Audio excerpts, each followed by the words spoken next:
right, guys, Corbin from Circa 2020 here, doing some testing on the 25 mil micro red dot.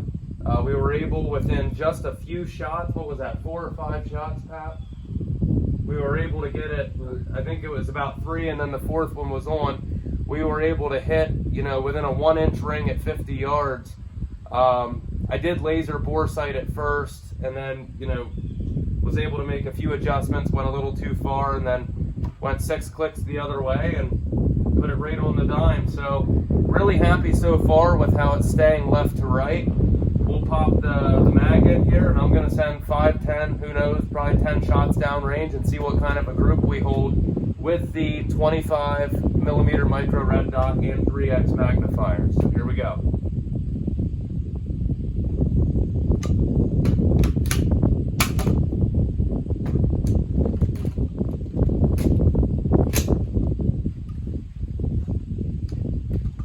Ready?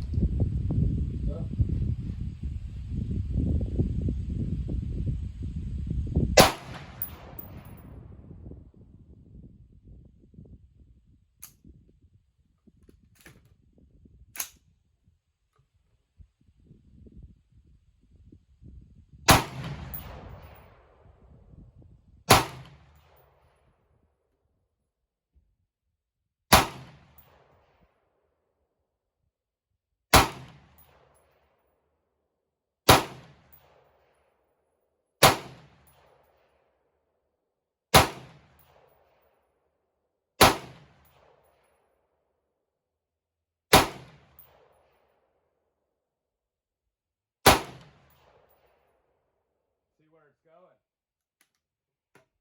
See where it's going. Yeah.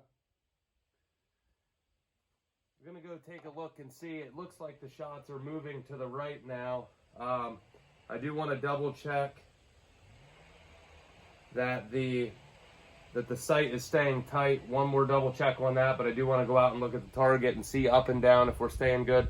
But it does look like it's slowly starting to go to the right. Now, I have not fired this barrel yet. The bolt carrier I've used in another build, but this barrel has not been shot yet. It's a Hansen profile ballistics advantage barrel, so it's a very good barrel. I don't think we're going to have any issues there, and we're shooting all the same ammo out of this particular hex mag. So we'll go see what we can find downrange. All right, guys, so there you have it. Kind of aiming small, missing small. I didn't want to go for the center of the target. I wanted to go up here at the head, and just pretty fantastic results. And I wasn't, being super, I'm not a bad shooter, but I wasn't being as precise as I could with trigger pulls and breathing and timing. I was just kind of getting that red dot right here on this mass. And at 50 yards, this is a small head. This is probably only a few inches wide, maybe 3 inches wide. And at 50 yards, I could get the dot in right about here. So I believe it's, a 3 MOA dot. Some of these cheaper sites, they tell you it's a certain MOA, but you really got to get it out and experience it. And to show you what was going on with the first couple shots, once we got it on, I think one of these up here was the first shot I took, and then the second shot I went too far, third, fourth, somewhere in here, and then the fourth one was right there. And then as we started shooting, the sight went over. I made some adjustments, brought it back for a couple, and then I put a new target on, I aimed over here, hit here, put a new target up, hit over here, adjusted, and then finally put a few in here, and then it started shooting a little bit higher. Made one more adjustment when I came over here, and really for a cheap 25 millimeter sight, I don't know what more you could want. Obviously with the magnifier, it increases the room for error because it does fuzz up the dot a bit. But we're a budget channel, and these are budget solutions for problems that you have, getting a cheaper sight on a budget AR or a fun gun. And really, especially like for a plinking 22 or something of that nature, I think this sight would do it great. Now, I am going to run the sight through its paces here on this last little bit. I'm going to move up a little closer, probably freehand, and run the rest of this PMAG out. So we'll see ya. All right, final test for this here today. We're just gonna aim at dead center mass, the 10 ring on the body target out there, 50 yards with the magnifier. Actually, I might pull the magnifier down. That dot does look really nice without the magnifier, so I think I'm gonna shoot without the magnifier to see how many we can put in center mass. There's probably 15 rounds or so left, and that'll be how we ended up here on the rifle range today. Ready? Yep.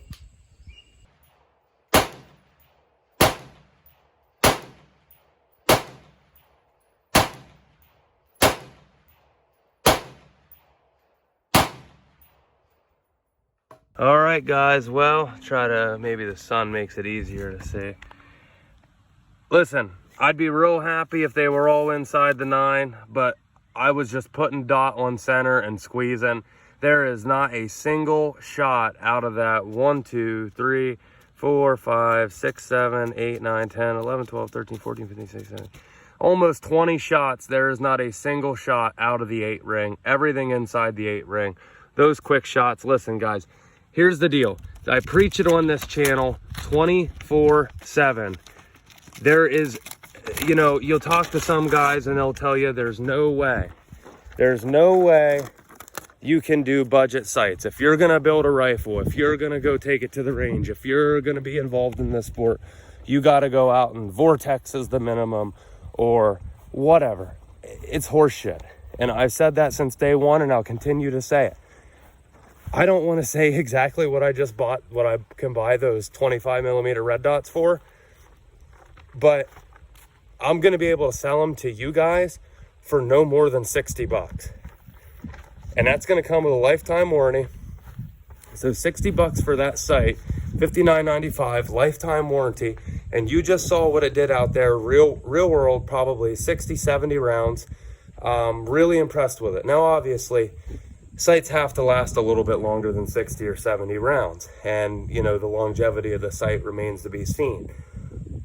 But putting it through its paces, I just needed to tighten that mount up in the beginning. After I tightened that up, made the last adjustment on it, it's holding where it needs to hold. It's not all over the place. So I'm really impressed with it. And for a lifetime warranty, if it ever gets to the point where it stops working, we're just going to send you another one. It's not a big deal. So we're going to head up to the pistol range now. I'm going to cut another video for something I've been wanting to do for a while. So if you were here for the rifle video, we'll see ya. Hey guys, Corbin from Circa 2020. So kind of a 3-part video here. We're going to do part number 2. Now I'm not going to put them all in the same video because I don't want an hour-long video. Nobody wants that on YouTube. So second part, what we're here to talk about on the new battle rifle I built myself. I talked to you about the Circa 2020 Armory, the e-commerce store that I'm developing. It's up. I'll put the link below so you guys can check it out if you want. Please don't order anything. I think I have most of it turned off except for the Velociraptor charging handles are in stock. And I think the one of the red dots might be turned on because I think I have 2 of those, but I'm probably 2-3 weeks away yet from being able to have everything in stock and actually launch that store live. But please, if you want, check out the Circa 2020 Armory. Why I'm 2 to 3 weeks away from sending that store live?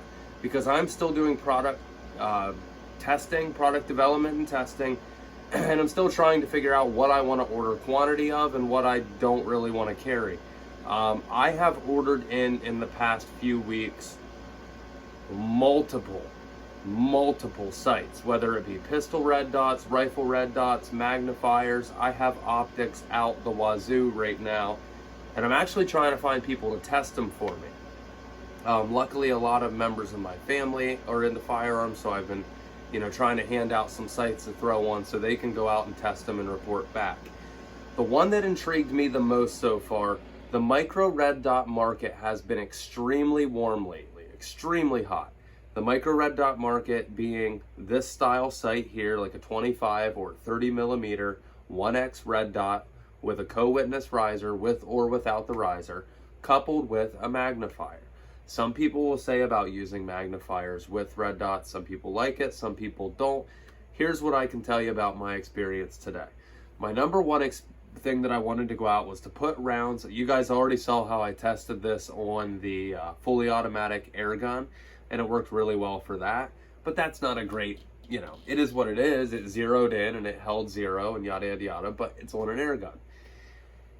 I like the way the sight performed on that, but I knew I had to get it out on an actual firearm that really had some recoil, really had percussion, and see if it held up. We had a little hiccup at first, but it had nothing to do with the sight. When I first assembled this sight, on the air gun, I didn't make sure everything was ridiculously tight. When I put it on the AR, I made sure it was really tight to the Picatinny rail, but I never went back and double checked, and you'll see, the the sight to the co-witness riser. I zeroed it in 3 shots. Using the clicks, everything was perfect. I went a little bit too far the first time because I was trying to look through the sight and I didn't think it moved that far, which was kind of a half-assed way of doing it, but I went about twice as much too far, went back half as many, and just absolutely drilled it. Now, one of the reasons I was so close out of the box is because I have a laser bore sighter and I use it. I've done some math and I have a wall in the shop that I build rifles in, and I know how to get myself within a foot at 50 yards, up and down usually, depending on the exact height of the sight. So within 4 shots, I was right in the middle of a 1.5 inch shoot and see circle. Super pumped about that. But then the next 6 shots started progressively moving to the right. So as the next 6 shots moved to the right, I'm thinking, okay, where have I seen this before? Every time that I've put a new sight on the AR, and I don't know if everybody has problems with it or if it's just because I don't want to tighten my stuff up to that point, but most of the times when I put a new sight on the AR, I've had a problem with it either 90% of the time starting to trail to the right or sometimes starting to trail left, but almost every time it's starting to trail right. So I figured I'd check the tightness. I tightened up the one to the Picatinny rail, but I didn't really get anywhere with that. It was already way tight. But the one from the sight to the riser mount, I got almost a full turn out of. And then I made a couple more shots. They were all right where the rest of them were. That's what it was. Adjusted over left. It stayed on 0. And then moved over to the man size, well, sort of man size competition target. Didn't really go for super accuracy. Matter of fact, I didn't even use the magnifier at 50 yards. I just wanted to use the sight and the red dot to see how it performed. And I was able to, without being too conscious of being precise, just getting on dead center and squeezing every time. Not really worrying about, you know, breath control and all that. Just kind of putting, you know, 18, 19 rounds downrange. They were all inside of the 8, all inside of, let's say, a 3 or 4 inch group, which, you know, I know isn't sniper status, but again, I wasn't trying to be. I was just trying to see if the sight would hold 0, and it did. Everything was inside of the 8 ring, so at 50 yards on a 1x, you know, power with not such a small dot. The dot's decently small. It covered about, I would say it's probably a 2 MOA dot, maybe a 3 MOA dot. You can't always trust what these cheaper companies tell you the MOA of the dot is, because it doesn't always make sense what they say it is to what it looks like in real life. But it worked really well, bar none. So we'll show you some of the experience that we had with that. And but before, you know, that'll probably be the end of this video. But before I let you go, I want to let you guys know this. This will be on the site. I am going to sure up the deal on this site. It's probably going to be unbranded to start until I can make a huge order on it and get my own brand put on it. Because I would like to endorse this site. I think it's really, really nice, especially for the price point that we're going to be able to offer it around the $60 mark. At $60, it's going to come with a lifetime warranty, guys. So even if you do have a problem with it, you just send it back and I send you another one. Pretty simple, and that comes with the riser mount as well. So, Corbin from Circa 2020, enjoy some of the action footage, and we'll see you on the next one that we're about to shoot right now. We'll see ya.